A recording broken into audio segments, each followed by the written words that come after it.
Hello mga kahanap bahay, good morning. Today ay aming tripping day at ito isabay na rin natin yung quick video update para sa ating site.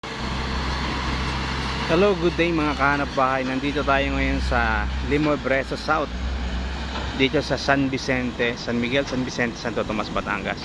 So ito, napasok na natin tong site mula doon sa Barangay Road. So, kasi pinayagan na tayong makapasok yung sasakyan dito. So ito yung site mismo.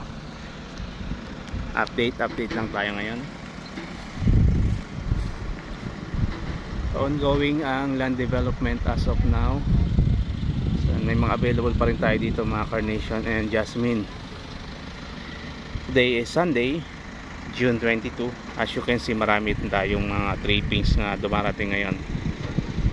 Yan, may mga available po tayong mga unit, kaya kung interested kayo na kumuha rito, message nyo lang kami para makapag-schedule din tayo ng site tripping. Yan, yung ibang mga detalye pwede ko isend sa inyo sa messenger. Contact lang kayo mga kahanap bahay.